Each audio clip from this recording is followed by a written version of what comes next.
భారత్ పాక్ మధ్య ఉద్రిక్త పరిస్థితులు నెలకొన్నాయి. సైనిక చర్యకు ప్రతీకారం తీర్చుకుంటామంటోంది పాకిస్తాన్. ఇంతకీ దాయాది అన్నత పని చేస్తుందా?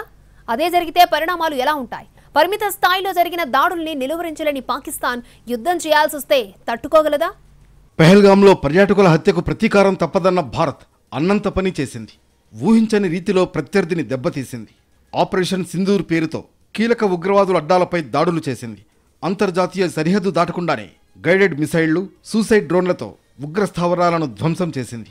ఆక్రమిత కాశ్మీర్లోని 5 ప్రాంతాలతో పాటు పాకిస్తాన్లో 4 లక్ష్యాలపై బాంబులు వేసింది.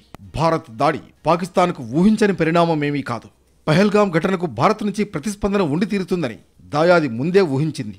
భారత్ మాపై దండయాత్రకు వచ్చేస్తోంది బాబోయ్ అంటూ అమెరికా, బ్రిటన్ల వద్దకు వెళ్లి తెగ హడావుడి చేసింది. టర్కీ, ఇరాన్లను సైనిక సాయం కోరింది. ఐక్యరాజ్య సమితి ద్వారా భారత్ను కట్టడి చేసేందుకు పావులు కదిపింది. కానీ అవేవీ ఫలించలేదు. ప్రతి చోట పాకిస్తాన్కు చుక్కెదురైంది. పైగా స్వయం కృతాలకు శిక్ష అనుభవించమన్నాయి చిరకాల మిత్రదేశాలు. మరోవైపు భారత్ యుద్ధానికి వస్తే ధీటుగా బదులిస్తామని కొందరు పాక్ నేతలు బీరాలు పలికారు. అణుబాంబు ప్రయోగానికి వెనకాడబోమంటూ టెన్షన్ పెంచారు ఇంకొందరు పాక్ నేతలు. ఆపరేషన్ సింధూర్ పూర్తయ్యాక పాకిస్తాన్కు నవ్వాలో ఏడవాలో తెలియని పరిస్థితి నెలకొంది. భారత్ యుద్ధం ప్రకటించకుండా కేవలం మిసైల్, డ్రోన్ దాడులతో సరిపెట్టినందుకు సంతోషించాలో, లేక ఆక్రమిత కశ్మీర్తో పాటు తమ భూభాగంలోని లక్ష్యాలపై దాడి చేసినందుకు బాధపడాలో తెలియని స్థితిలోకి వెళ్లిపోయింది. ఆపరేషన్ సింధూర్ పాకిస్తాన్కు ఏమాత్రం మింగుడు పడడం లేదు. దీనికి ప్రతీకారం తీర్చుకుంటామని పాక్ ప్రధాని షెహబాజ్ షరీఫ్ ప్రతినబూనారు.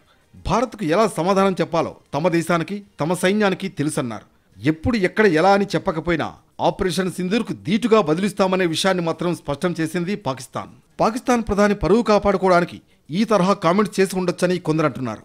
అయితే దేశ భద్రతకు సంబంధించిన అంశం కనుక ఏమాత్రం తేలిగ్గా తీసుకోవడానికి వీల్లేదనే అభిప్రాయం కూడా వ్యక్తమవుతోంది. ఒకవేళ పాకిస్తాన్ కనుక ప్రతీకార దాడులకు తెగబడితే పరిస్థితి మరింత దారుణంగా ఉండే అవకాశం లేకపోలేదు.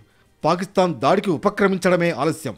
దాన్ని సాకుగా చూపించి భారత్ సేనలు విరుచుకుపడతాయంటున్నారు విశ్లేషకులు. ఆపరేషన్ సింధూర్లో పాకిస్తాన్ ఆర్మీకి సంబంధించిన ఆస్తుల జోలికి వెళ్లలేదు.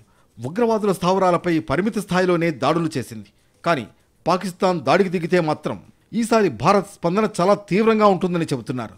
పాకిస్తాన్ భద్రతా బలగాల స్థావరాలు లక్ష్యంగా భారత్ పెద్దపెట్టును దాడి చేస్తుందంటున్నారు అనలిస్టులు. కోలుకోలేని రీతిలో పాకిస్తాన్ను దెబ్బతీసే వ్యూహం భారత్ దగ్గర ఉందని తెలుస్తోంది. 2016లో 16 మంది భారత సైనికుల హత్యకు ప్రతీకారంగా సర్జికల్ స్ట్రైక్ చేసింది. ఉగ్ర స్థావరాలపై విరుచుకుపడి ముష్కరుల్ని మట్టుబెట్టింది. 2018లో పుల్వామాలో 40 మంది సైనికులపై ఆత్మాహుతి దాడికి ప్రతీకారంగా బాలాకోట్ వైమానిక దాడి చేసింది. ఆపరేషన్ సింధూర్ ప్రారంభం కాగానే పాకిస్తాన్ గజగజలాడింది. భారత్ తమపై యుద్ధం ప్రకటించిందని భయపడిపోయింది.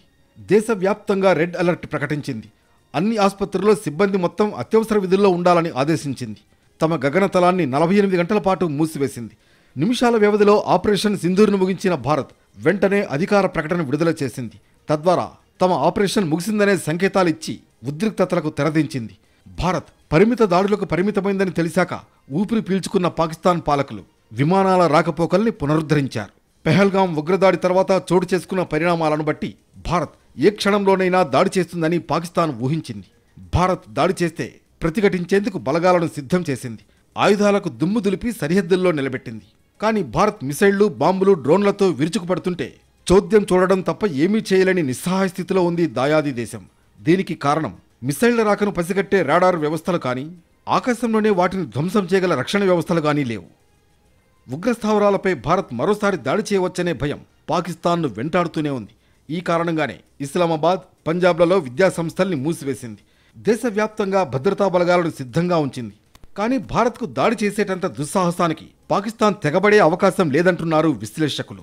ఒకవేళ పాకిస్తాన్ కనుక ప్రతీకార చర్యలకు తెగబడితే భారత్ ప్రతీకారం ఊహించని రీతిలో ఉంటుందనడంలో ఎలాంటి సందేహం అక్కర్లేదు.